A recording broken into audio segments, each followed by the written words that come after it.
Africa Media Live TV. Kindly subscribe to our YouTube channel to get updated on the trending gist, latest news all over the world. Like our page, subscribe, and share with friends. Thank you. Ẹ kú dédé àkókò yìí gbogbo ẹ̀yin olólùfẹ́ Africa Media Live Television. Ẹ ṣé tẹ̀ ń wò wá, tẹ̀ ń subscribe sórí channel wa, tẹ̀ ń like, tẹ̀ ń comment, tẹ̀ ń share. A fi àsìkò yìí dúpẹ́ lọ́wọ́ yín pé ẹ ṣé púpọ̀ tí ẹ ń follow Africa Media Live Television lórí YouTube. Orúkọ mi ò yí padà. Òtúsọ̀yà lórúkọ bàbá tó bí mi lọ́mọ. Adébọ́lá Adégoróyè Àkànní Olóhùnyọ̀ lórúkọ tèmi ń jẹ́. Dìjàgùnlábí àti ìdìbòbìnrin jà.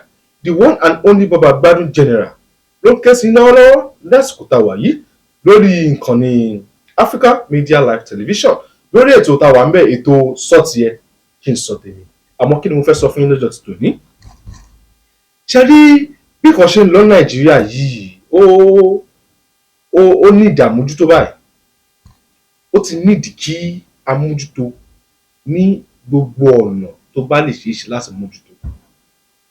Mo ní experience kan lọ́jà lónìí ọ̀rọ̀ tí mò ń sọ yìí àwọn ọlọ́jà ló bá wí.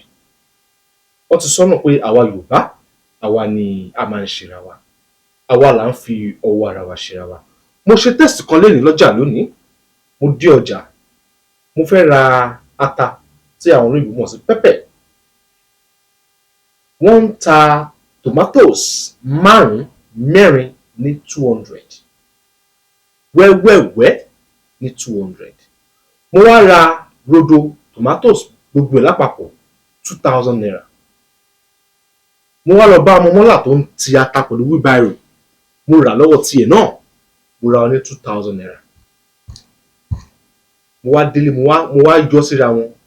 Nǹkan tí mọ́là yìí tà fún mi, nǹkan tí Yorùbá ẹgbẹ́ mi tó tà fún mi lọ́jà, tí mọ́là yìí tà fún mi ní ọjà, ìyàtọ̀ yẹn hàn gédégédégbé ni.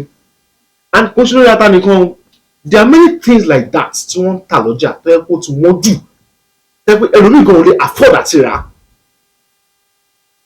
Because the way bó ṣe gbówó lé nǹkan lọ́jà ó ti pọ̀ jù. Adé ń pariwo ààrẹ.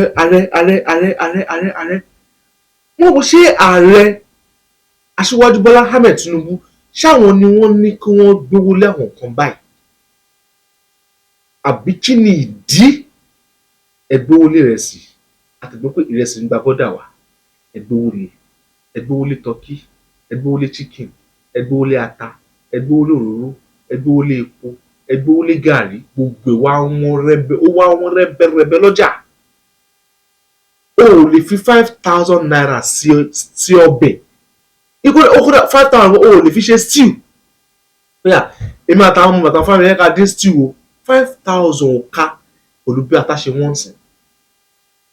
Mi ò sọ lórí ata nìkan o, lọ́wọ́ pé experience mo ní lórí ata ni mò ń sọ. Kò ṣe ata nìkan lówó, many things. Torí ẹ̀ a máa lọ Iyaloja General, ìyàwó Afọláṣadé Tinubu, ẹ jọ̀wọ́ ọ̀dọ̀ yín ni àṣẹ máa ti wá sọ́dọ̀ àwọn ọlọ́jà yìí. Ó ní fọ́nrán kan tí mo rí tẹ́ ti ṣe ìpàdé pọ̀ pẹ̀lú àwọn ọlọ́jà nípa bí nǹkan ṣe wọ́n, bí wọ́n ṣe gbówó lé nǹkan, tẹ̀sí ní kí wọ́n sì já wálẹ̀. A kí yín, ayẹyìn sí fún yẹn torí iṣẹ́ ńlá lẹ ṣe. But wọ́n tún ti bẹ̀rẹ̀ báyìí, wọ́n tún ti bẹ̀rẹ̀ yé. Ata tí wọ́n lọ gbogbo nǹkan tí wọ́n lọ́jà. O ò lè fi kó fẹ́ sí ọbẹ̀ sílé kó fi 5,000 naira sí ọbẹ̀. Wọ́n máa ná 10,000, 15,000 fún ọbẹ̀ tó fẹ́ jẹ fọ́jọ́ mélòó. Things are too cost in the market. Ṣé rí ẹlòmíì ò láǹfààní àti wá sọ̀rọ̀ àbí bọ́ sórí afẹ́fẹ́ láti sọ̀rọ̀. But Ọlọ́run tó fún mi láǹfààní ló yẹ kí mò ń gba ẹnu àwọn millions of people. Irú àwọn tá a kúṣẹ̀ báyìí, mò ń gba ẹnu wa sọ̀rọ̀ ni.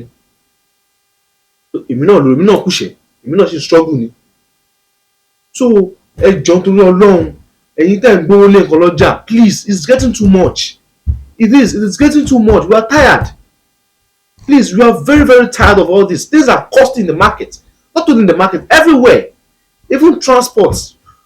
most àwọn ọ̀dọ́ ọmọ fẹ́ jáde báyìí wọ́n ní mọ́tò wọn níbi jáde ọmọ mọ́kadà jáde ni because of the price of the fuel epo wọn gbogbo ẹ̀ wọ́n kí ló dé. Are we in the country of sufferers or what? ṣé wọ́n ní ká wá jẹ ìyàkú Nàìjíríà ni? No, because I don't seem to get this thing now. ṣé wọ́n ní ká wá jẹ ìyàkú ní orílẹ̀-èdè Nàìjíríà ni? Gbogbo nǹkan ṣá ló wá ní Nàìjíríà ṣá, kò sí tó wálẹ̀ ṣá, kò sí nǹkan tó wálẹ̀ ṣá. Nígbà ayé Yar'Adua mi ò kéré jù, mo mọ ìtọ́ ta petrol, mo mọ ìtọ́ ta rice, mo mọ ìtọ́ ta gàrí nígbà Yar'Adua nígbà yẹn. Nígbà Jonathan ó yìí tún sàn, ó tẹ́ pé nǹkan ń bàjẹ́, àmọ́ ìbàjẹ́ yẹn ó ń favour àwọn mẹ̀kúnnù.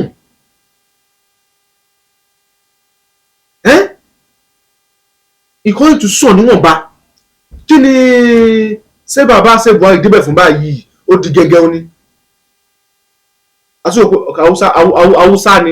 Haúsá ni Fúlàní ni kíní kan ni igbá kan kòdò kan ó yá ẹni kó ṣe ó ṣe tán. Yorùbá ti wá débẹ̀. Ààrẹ orílẹ̀-èdè Nàìjíríà President Aṣíwájú Bọ́lá Ahmed Akànbí Olódòdé Tinubu. Ẹ jọ̀ọ́ ọ̀rọ̀ yìí mi ò tó bá yín o bá mi lẹ jẹ́ o, but we are tired, we are suffering. We can't be suffering and be smiling again. We are suffering on fuel. We are suffering on diesel. We are suffering on gas. Now food again. We are still suffering on food to feed. We are tired of all this.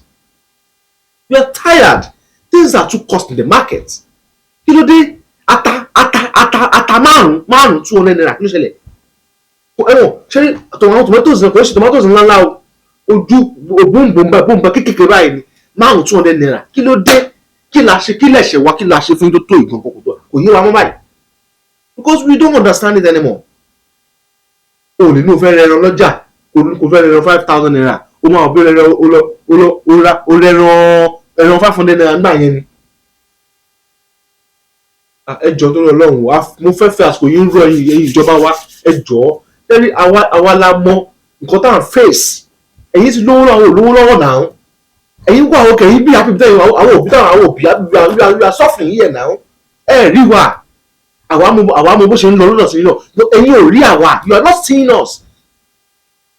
You are not seeing what we are going through here. Things are cost in the market, not only in the market, everywhere, in everything they sell in Nigeria, not only in even Lagos particularly. In Lagos, everywhere, Èkó ni Ògùnṣe gbogbo nìkan tí wọ́n. Kí ló dé? Please, we are begging. Ẹ jọ̀ọ́ torí Ọlọ́run, nǹkan tó bá lè bá wa wá ṣe sí, ẹ bá wa ṣe sí. A lè máa jìyà kí ni wọ́n máa dùn náà, kò possible. Àwọn aládìbò fún ìtẹ̀fi débẹ̀ yẹn náà. We voted you in there, yes, we did it. Without our vote, you can't be the president of Nigeria. No, it's not possible. Ẹ lè fò níbẹ̀ sà. Láì sí vote yẹn kankan lórílẹ̀ Nàìjíríà, ẹ lè débi tẹ́lẹ̀ yẹn. Now you are there now, and we are suffering. We that voted for you, we are not suffering. Please, the government, please, we are begging you people, please.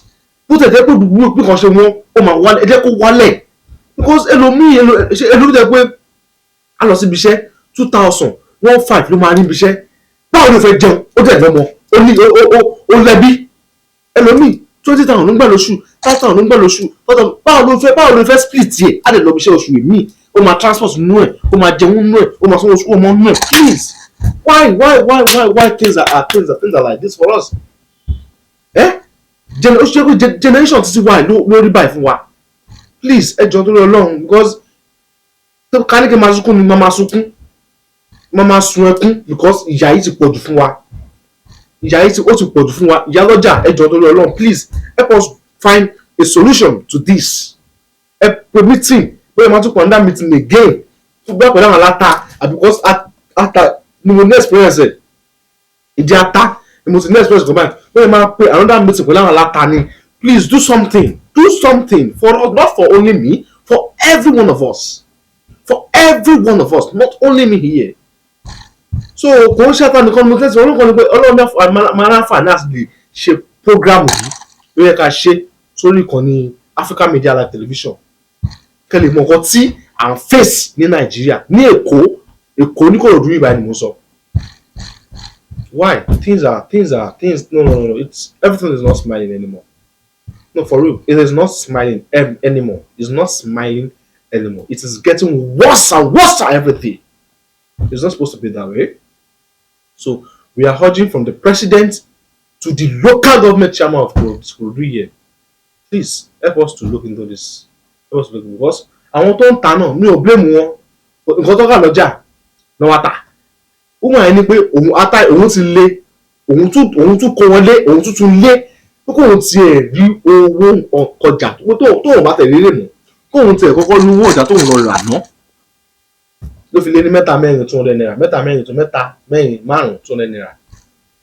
Ìjọba wa ẹjọ́ nítorí Ọlọ́run bá wà kó ṣe sí nǹkan tí mo ní kí wọ́n sọ fún ẹ̀yin ará mi nìyẹn. Ẹjọ́ fídíò yìí ẹ share yes ẹ kó go viral gan ẹ dẹ́ kó go viral káwọn people wa kán rí pé ìyà ń jẹ wá ìyà ń jẹ àwọn mẹ̀kúnnù àwa tí tẹ́ pé 10,000 lágbà lóṣù òye bá lágbà ta fi manage ìyà nǹkan tí wọ́n sí báyìí ká yẹ ṣe. No, tell us how do you want us to do it? So please we are urging we are begging people ẹjọ́ tó Ọlọ́run ẹ bá fídíò ẹ share gan ẹ kó go viral ẹ like ẹ dẹ̀ comment ẹjọ́ tó Ọlọ́run please because I'm tired I'm fed up of this country but I can't leave Nigeria. Nigeria is my fatherland. Tí n bá ẹni tó bá fẹ́ sponsor mi kó Naija má lọ o. But I would never forget my fatherland. Never. So, àwọn tó ti ṣoríire tó ń wà pé wọn kó Naija ẹ̀ wọ́n dẹ̀ ṣoríire. Èmi náà máa dẹ́gbẹ́ ìlú máa ṣoríire Nàìjíríà pẹ̀lú ògo Ọlọ́run. Àtẹ̀yìntẹ̀ wo mi náà ẹ máa ṣoríire. Ẹ ní kú sí Nàìjíríà ẹ̀ ògo yẹn á bú ọ̀rọ̀ àwọn yẹn á tọ́ Nàìjíríà pẹ̀lú ògo Ọlọ́run. So please, we are urging you, please help us like this video, like it, comment, share to people. Let them see, let them know what we are going through, what we are facing, what we are passing through in this country, especially in Lagos. Please don't forget, subscribe, turn on your notification bell and subscribe there. It's free. Please subscribe. So we thank you every one of us, all of you. We have hit 13,000 subscribers. So that's how we keep pushing, we keep rolling. And we are bringing a new segment for you very soon. We are cooking it very soon. Yes, we are starting it up. So please keep subscribing, keep liking, keep sharing, and keep commenting. God bless you all. God bless you watching me. God bless everybody watching me all over the world. Orúkọ mi ò yí padà, kò sọ́yà lórúkọ bá tó bí náà. Adébọ́lá Adégoroyè Àkànní Olóhùn Yorùbá tó ń jẹ́ Ìjagunlabí àti ìdìbò obìnrin jẹ́. The one and only World General ló ń ké sí iná lọ́wọ́ lórí ìkànnì Africa Media Live Television lórí ètò Sọ̀tìẹ̀ ó dàbọ̀. Africa Media Live TV. Kindly subscribe to our YouTube channel to get updated on the trending gist, latest news all over the world. Like our page, subscribe, and share with friends. Thank you.